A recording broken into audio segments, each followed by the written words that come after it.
Namaste, Pranam, Gita Dhyanam. Om Parthaya Pratibodhitam Bhagavata Narayanena Swayam Vyasena Gratitam Purana Munina Madhye Mahabharatam Advaitam Ritavarshinim Bhagavatim Ashtadashadhyayinim Ambatva Manusandadhami Bhagavad Gite Bhavadveshinim. Oh, Bhagavad Gita, with which Lord Narayana himself gave enlightenment to Arjuna. The ancient sage Vyasa included it in the Mahabharata. O goddess, showerer of the nectar-like knowledge of non-dualism contained in your 18 chapters. O my affectionate mother, the destroyer of rebirth, I meditate upon thee. Krishna Vandana. Vasudeva Sutam Devam Kansa Chanura Mardhanam Devaki Paramanandam Krishnam Vande Jagadgurum. Son of Vasudeva, the slayer of Kansa and Chanur, extreme delight for Mother Devaki, O Lord Krishna, the supreme teacher of the universe, my salutations to you. Srimad Bhagavad Gita, and in the reading of the 11th Adhyaya Vishwarupa Darshana. So far in the first two verses we have read about Arjuna telling Krishna about what wonderful knowledge that he has attained after listening about the divine glories, the divine manifestation of the Lord in Vibhuti Yoga. And then Arjuna says that yes, I know, I realize that having what you have said, all these beings, they're coming, they're staying, they're going, is all within you. You are there in the origin, in the birth, in the sustenance, in the even the death of all the beings. And you have so beautifully explained to me. And oh, lotus-eyed, oh, Kamalapatra Aksha, that you have also told me about your inexhaustible greatness.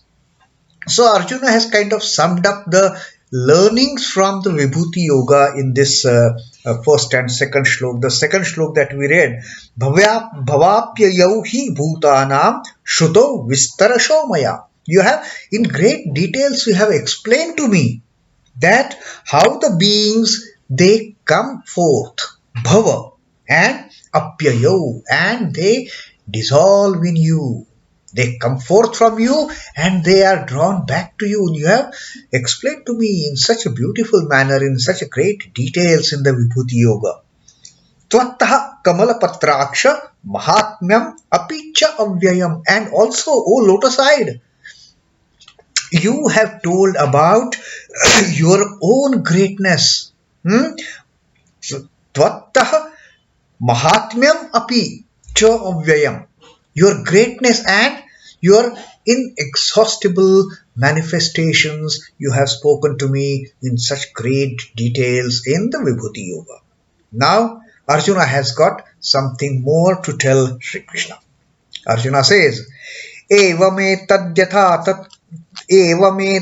yathāttha tvam ātmānaṁ parameśhvara draṣhṭum ichchhāmi te rūpam aiśhwaraṁ Purushottama evam etad yathāttha.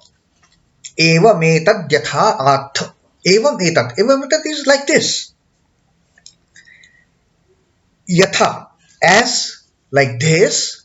Attha, you have told me. You have told me in the Vibhuti Yoga. Evam, thus having been declared by you to me. What you declared? Tvat ātmānaṁ, about your own self. Whatever you have told me so far about your own self, O parameśhvara. Evam etad yathāttha tvam ātmānaṁ parameśhvara. O parameśhvara, O supreme Lord. Now Arjuna has started putting all those wonderful adjectives for Sri Krishna. Now he is not addressing Sri Krishna just as Krishna or my friend or Rishikesh. Now he addresses Sri Krishna as Parameshwara, the Supreme Lord. Like you have explained to me everything about your own self, O great Lord, O Supreme Lord. draṣhṭum ichchhāmi te rūpam. I desire to see that Rupa.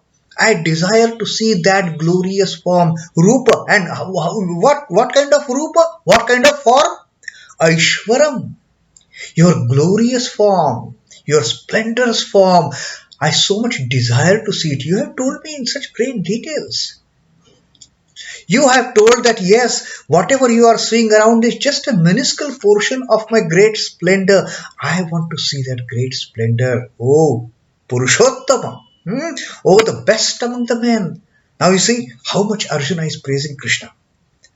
Now Arjuna, suddenly that desire to know more, to see more, to have a much superior vision of the great Lord, it has come up in his mind.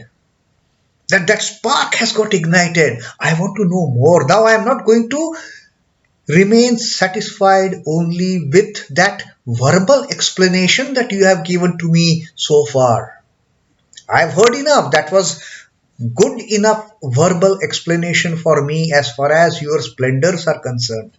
Now, having heard all that, oh my dear friend, oh my dear Supreme Lord, oh my dear best among the men, oh parameśhvara, oh Purushottama, now a great desire has come up in me to see your glorious form. draṣhṭum ichchhāmi te rūpam aiśhwaraṁ Purushottama. That rūpam aiśhwaraṁ I want to see now. I have heard about it. I have heard enough now. I am fully convinced. But I am not going to remain satisfied just with whatever I have heard. I want to see it for myself. And you see the shift in Arjuna's stance, Arjuna's attitude. Arjuna is no more preyous, hankering after war and winning the kingdom. As it is, he has foregone his desire to wage a war against those evildoers. He was in the stage of absolute vishada. But now, after hearing to Sri Krishna's words, now he doesn't get want any of these worldly enjoyments. He doesn't want any materialistic gains now. Now he wants something most supreme. He wants to have the vision of that greatest glory of the Lord, that rūpam aishwaraṁ. He said, enough of talk I have. I have listened to your talk. I have imbibed your talk. I have understood your talk. And I am so much satisfied with whatever you have said. But now I cannot remain satisfied with only that verbal explanation of yours which you have explained to me so far. Now is the time. I want to see you. I want to see in your full glory. I don't want to see you in that eka ansha of this creation, in that minuscule manifestation of yours. I'm not interested. I want to see you 100%. I want to see your rūpam aishwaraṁ. So that is what Arjuna now has started his request to Sri Krishna in this third shloka of Vishwarupa darshan. As you have declared yourself to be, so it is, O Supreme Lord. Whatever you have declared, yes, it is absolutely. I have understood about. You have spoken about tvam ātmānaṁ. You have spoken about yourself. That is wonderful. But now, I desire to see your Ishwara form. I want to see your Aishwarya. I want to see your great glory. No more words now. Enough of verbal instructions, enough of verbal meditation for that matter. Now I want to actually see. Divine attributes are inherent in Ishwara. As brilliance cannot be separated from the burning fire, divine excellence cannot be effaced from the great Lord. The brilliance, that spark, that light cannot be separated from fire. Wherever there is fire, there is that glow, there is that brilliance, there is that. Likewise, wherever the Lord is, that sparkle, that glory, it has to be there. Now, someone may describe in the words, this is the glory of the Lord, but Arjuna has come up to the stage where he is now not satisfied. Somebody tells, when the fire glows, there is such a brilliance, there is such a glow, that sparks are. Now, one can have some kind of a mental vision when one describes what fire is. But when one actually sees the fire, when one actually comes in front of fire, face to face for that matter, then one realizes, oh, such a brilliance in that flame, such a brilliance in that the fire, that yellowish, orangish, that flame that comes up. So nice to see. One can understand it, one can have a realization only after seeing it. No explanation, no description of that fire is going to satisfy our desire of knowing what fire is. Similarly, the God's splendor, God may have told you in so many words about His splendors, but unless and until we see, we have a vision for ourselves, we can never remain satisfied with it. We can only chew, we can only ruminate on whatever Lord has told us, whatever is written there in the scriptures about the Lord. But the real satisfaction only can come when one has that vision. Outstanding features such as knowledge, lordship, strength, potency, heroism, brilliance may be easily marked in him. There are hidden glories which may be cognized only when he condescends to reveal.